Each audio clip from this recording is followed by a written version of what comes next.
April 2020. In the midst of a world plunged into the chaos of a pandemic, a new giant was born in Hollywood.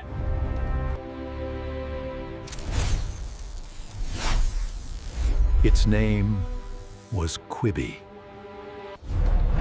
Backed by $1.75 billion in capital, an unimaginable figure. Led by two of the most powerful minds in their industries, a former chairman of a major entertainment studio. An A-list lineup was on board.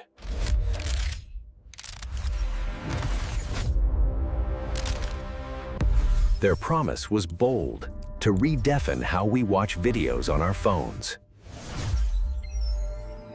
Blockbuster movies, cut into 10-minute episodes, produced with Hollywood quality.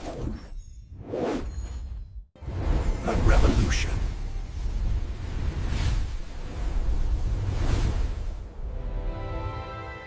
The press sang its praises.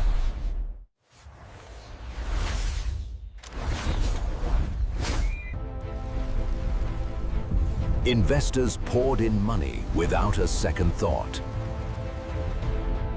It was destined to become the next Netflix. 6 months.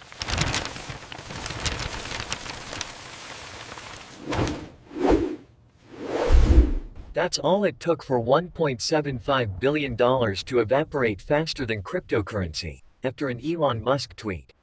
The entire empire collapsed before it could even blow out its first birthday candle.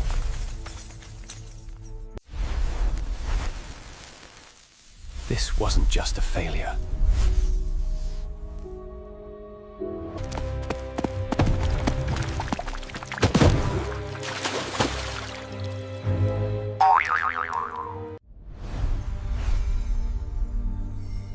The question isn't how it failed.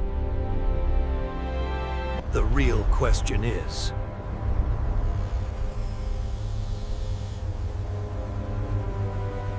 How could a diamond-studded Titanic, loaded with supposedly genius minds, sail straight into the obvious iceberg named... And more importantly, what does this nearly $2 billion lesson? A business course that we fortunately don't have to pay tuition for.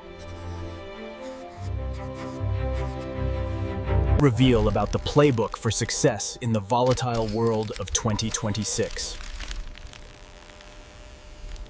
The answer might just make you want to rip up that Startup Secrets handbook you just bought. To understand Quibi's downfall, let's put on our gloves and dissect this $1.75 billion patient. The problem wasn't the technology. Their turnstile technology, allowing for seamless vertical and horizontal rotation, was truly an impressive magic trick. The answer might just make you want to tear apart that Startup Secrets notebook you just bought. With a budget of $100,000 per minute, it was glossier than most expensive TV shows.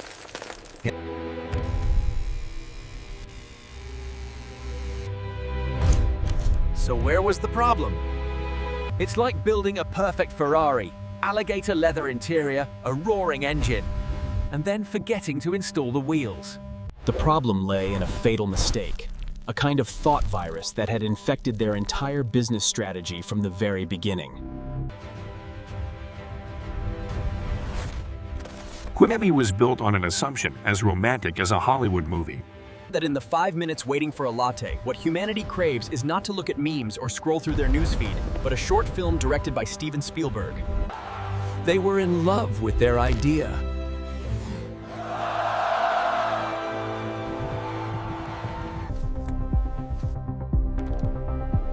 They were obsessed with their product.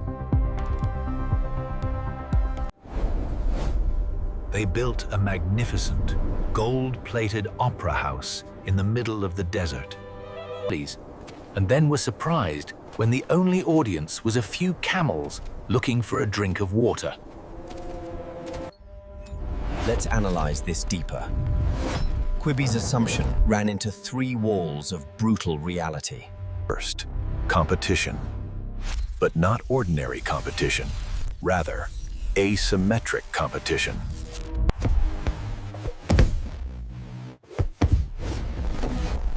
In those in-between moments, with its films polished like it was like bringing a Stradivarius violin to a heavy metal battle. Precious, yes, but completely out of tune with the venue. Second, a psychological phenomenon known as confirmation bias, or the I know-it-all syndrome. A true Hollywood mogul.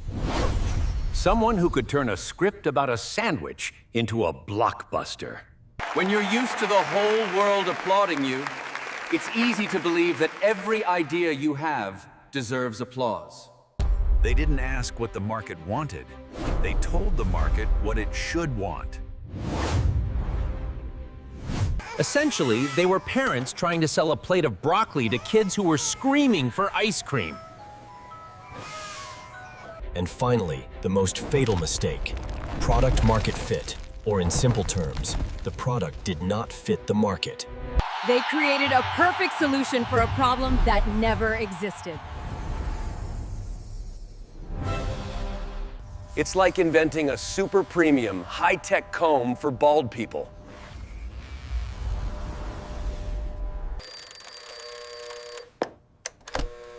Not a single soul on this planet woke up and thought, oh my God, I wish someone would make 10-minute Hollywood movies for me to watch in the elevator, and I'm willing to pay $5 for it. People just scroll TikTok.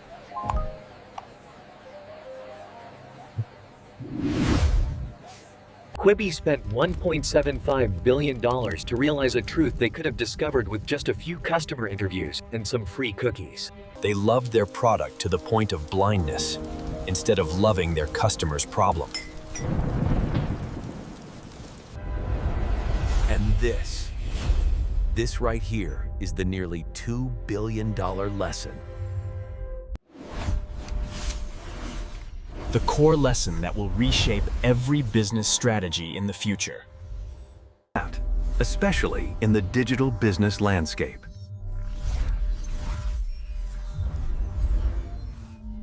That lesson is, do not obsess over your product.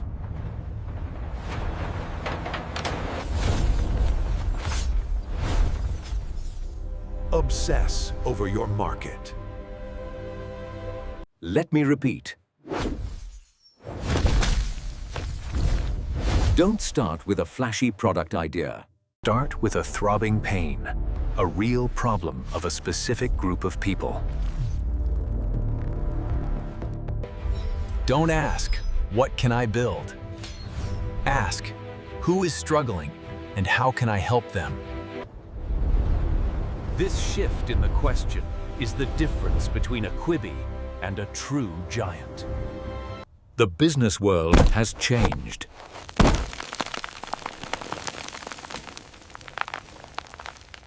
The era of build it and they will come is dead. Today, we live in the attention economy.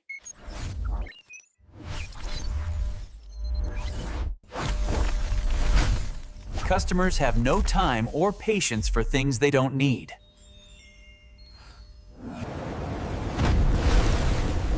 They are bombed with thousands of messages every day. To win, you can't just have a good product. You must have a product that the market is burning with desire for. You don't create demand. You find existing demand and fulfill it brilliantly. But talk is cheap. We need proof.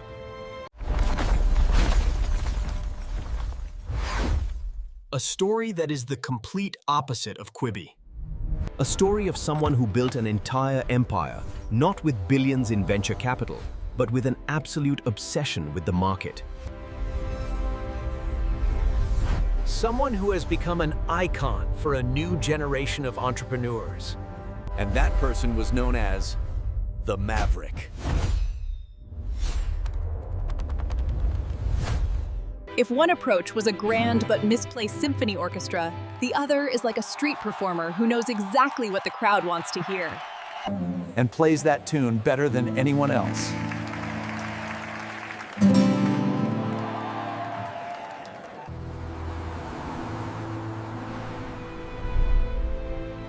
Iman didn't come from a wealthy family. He was an immigrant in a new city, a high school dropout. He had no degree, no connections, no capital.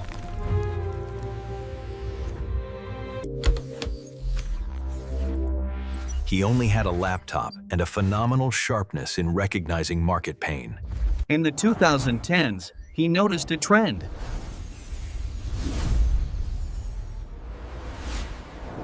Every business, from the local gym, the pizza parlor, to the law firms, knew they needed to be on social media.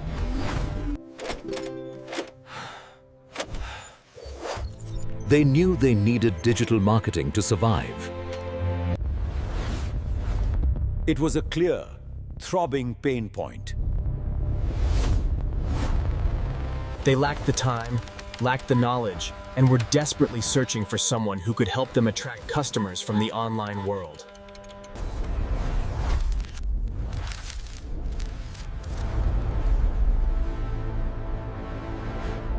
Did he invent a new social media platform?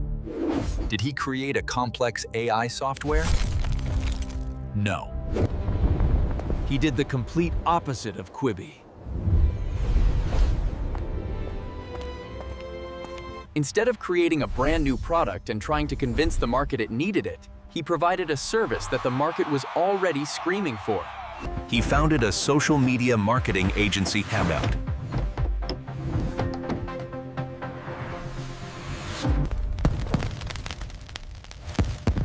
A business model so simple, it's almost boring. He went knocking on the door of each business and said,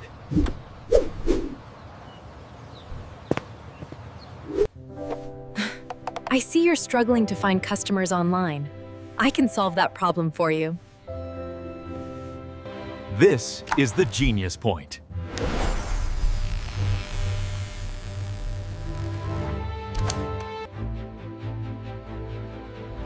This entrepreneur didn't sell a product. He sold a result. He didn't sell Facebook management. He sold more customers, more revenue. He didn't talk about features. He talked about benefits. He was obsessed with the customer's problem, not his solution.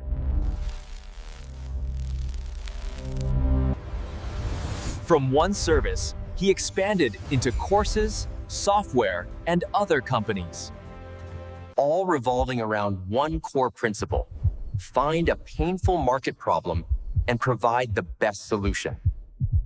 Today, in his 20s, he has built a significant fortune. This is not a story of luck, but of determination and purpose. It is a damning indictment against that old philosophy. It is living proof of the power of putting market over product. Quibi had $1.75 billion but didn't understand its customers. Iman started with $0 but understood his customers deeply. And in that battle, understanding won an absolute victory.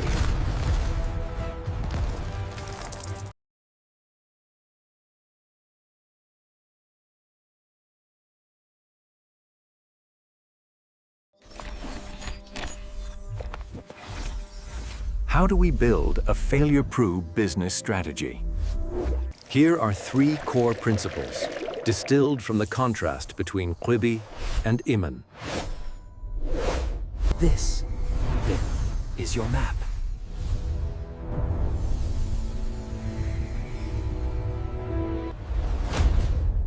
Principle number 1, seek pain, not ideas.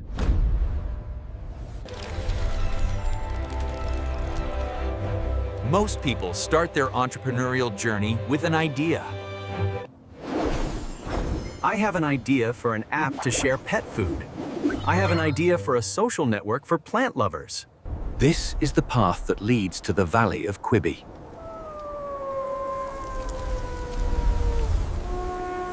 Flip the script.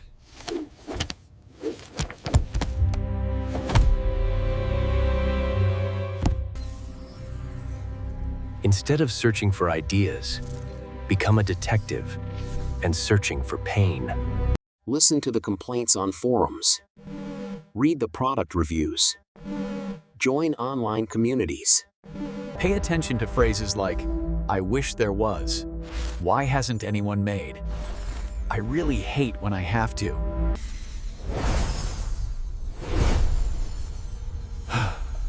Those are gold mines. Every complaint is a business opportunity waiting to be unlocked. The market doesn't pay for cool ideas. The market pays to solve painful problems. A good idea can fail, but a good solution to a real problem is almost impossible to. Principle number 2, build a vehicle, not an empire. Quibi tried to build an entire empire from day one. They burned billions of dollars on content, technology, and marketing before they had a single real paying customer. It was a colossal gamble. His philosophy is the opposite. Start with the smallest, simplest thing possible to solve the pain and earn the first dollar. He calls it the vehicle.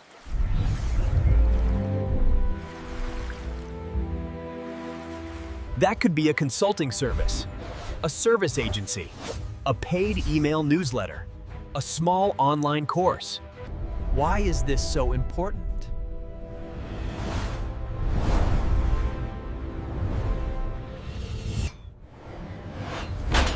Because it allows you to validate your idea with almost zero risk. Instead of spending 6 months and $50,000 to build an app, spend 1 week creating a landing page, run a few ads, and the customer's money is the most powerful form of idea validation in the world. It's stronger than any survey, any business plan. When someone pulls out their wallet to pay you, they are saying, "This problem is painful enough, and I trust you to solve it." Only after you get that validation should you even think about building an empire. Start your online business model lean. Principle number 3, become a master of distribution. This is the part many people overlook. You can have a great product that solves a painful problem, but if nobody knows it exists, you will still fail. Quibi spent hundreds of millions on advertising, but their message was vague and didn't connect with the user's pain. They shouted into a crowd, hoping someone would hear. In contrast, this entrepreneur built a massive distribution machine through his personal brand. He created valuable content on YouTube, Instagram, sharing his knowledge, telling his story. He didn't just sell a service, he built a community, a sense of trust. When he launched a new product, there were already many thousands of people ready to listen. In the digital business world of 2026, attention is the most valuable currency. Learning how to attract and retain that attention through content marketing, SEO, personal branding is no longer an option. It is a mandatory requirement.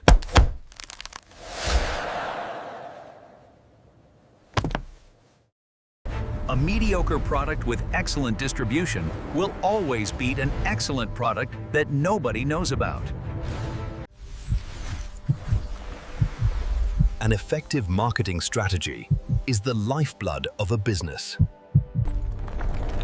So, what do we have?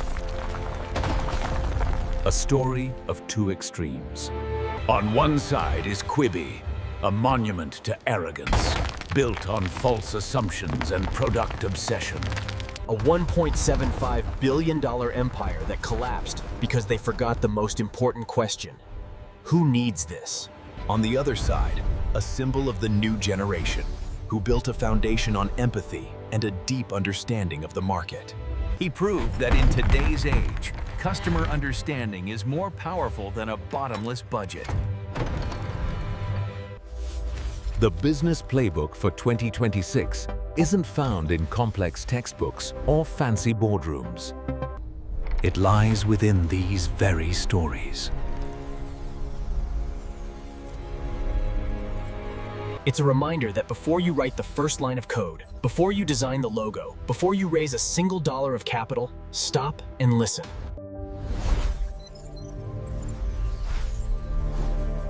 Listen to the complaints.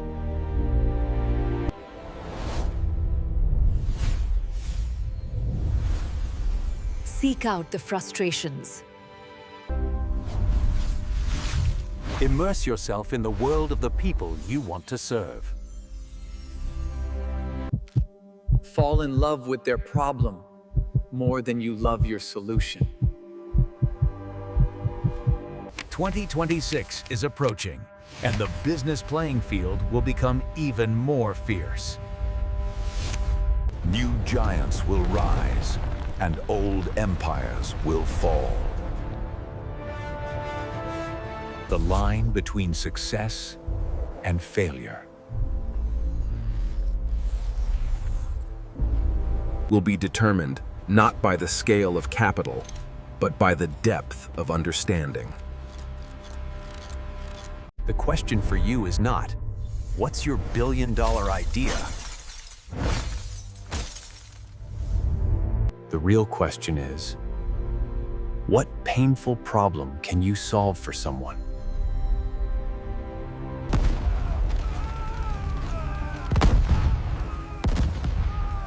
They say business is war. They're wrong!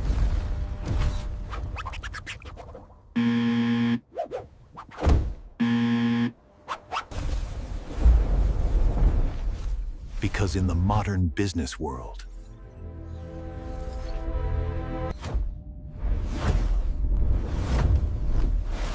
empathy is not just a virtue. it is the ultimate business strategy. The cautionary tale of Quibi remains a stark reminder of ambition detached from reality. Innovation without insight is merely a spectacle, destined to fade when the applause stops. Conversely, the new titans of industry are not builders of monolithic empires, but rather architects. But weavers of ecosystems, built on the currency of trust and the architecture of listening. So the first step in your next venture is not to brainstorm, but to listen. Listen with the intent to understand, not just to reply. Start small. Your first goal is not scale. It is proof. Proof that the pain is real and your solution is valued.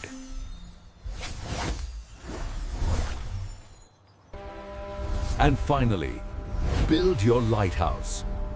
Become a beacon of value in your niche. When you give value consistently, you don't need to chase customers. They will find their way to you. The era of the disconnected genius, dictating from an ivory tower, is over.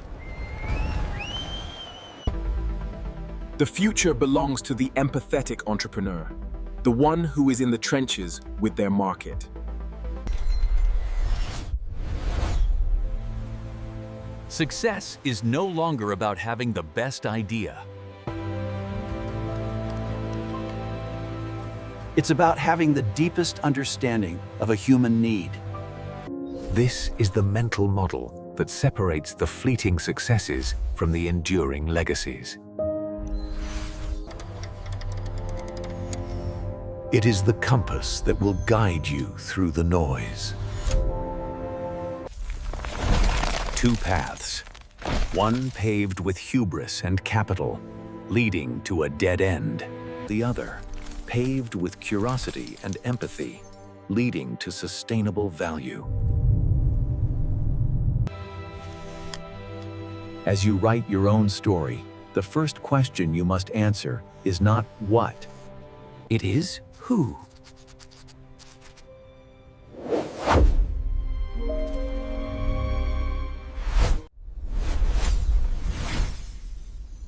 Who will you serve? Who will you empower?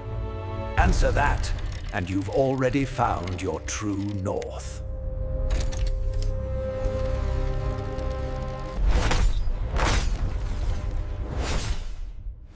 They say business is war. They're wrong.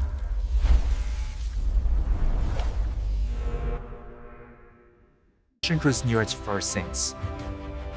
Because in the modern business world, empathy is not just a virtue. It is the ultimate business strategy.